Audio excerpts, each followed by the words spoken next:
proses pembentukan budaya dapat dimulai dari pengembangan konsep dasar dengan tahap-tahap, yaitu pertama pembentukan atau adanya personal value yang diarahkan kepada satu tujuan tertentu yang melahirkan sikap mental, yang mana kemudian sikap mental ini melahirkan suatu tindak kerja.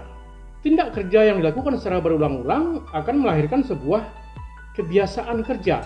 Kebiasaan kerja yang mendarah daging akan melahirkan tabiat kerja. Tabiat kerja yang dimiliki oleh sebagian besar karyawan inilah yang akhirnya akan melahirkan suatu budaya kerja tertentu. Seorang psikolog industri, S. Hein, menggambarkan budaya kerja dalam 3 bentuk. Pertama yang disebut dengan artefak. Artefak adalah suatu bentuk budaya yang dapat dilihat, diraba, dibaui, yang secara nyata dapat dirasakan keberadaannya.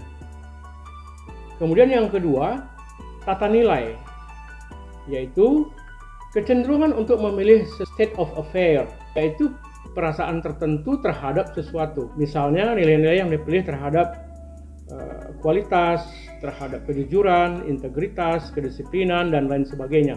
Sehingga dengan tata nilai ini akan melahirkan norma-norma dan menjadi tindak kerja di suatu organisasi. Kemudian yang ketiga, asumsi dasar, yaitu bagian terdalam dari budaya organisasi. Misalnya asumsi dasar tentang lingkungan, asumsi dasar tentang hubungan kemanusiaan, tentang realitas, tentang waktu, tentang ruang, dan lain sebagainya.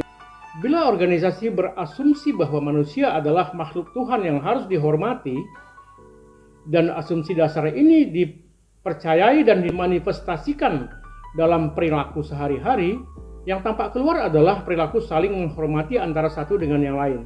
Jadi kesimpulannya, sebagaimana yang sudah kita bahas pada video-video sebelumnya, bahwa bila mana kita ingin membentuk satu budaya kerja tertentu, maka hal pertama yang dilakukan adalah menetapkan nilai-nilai.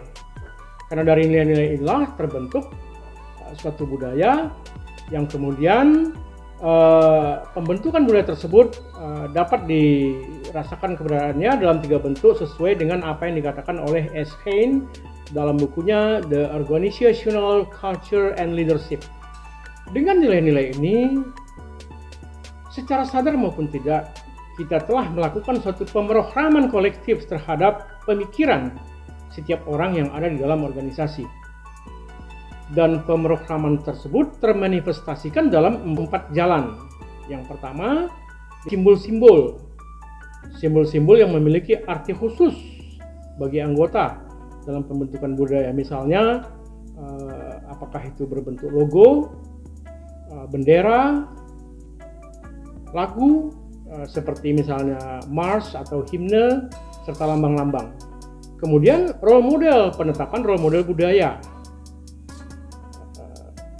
Siapa dan apa yang akan dijadikan sebagai role model yang dapat dicontoh oleh setiap anggota yang ada di dalam organisasi. Dan yang berikutnya adanya ritual, upacara-upacara yang diperlukan untuk membina hubungan sosial antar satu dengan yang lain. Dan yang keempat, nilai-nilai, yaitu refleksi perasaan yang dipilih untuk masalah tertentu terkait dengan budaya yang akan dibentuk. Yang mana secara bersama-sama simbol, role model, kemudian ritual, dan nilai-nilai akan membentuk praktek, sikap, dan perilaku yang tercermin pada budaya yang diciptakan.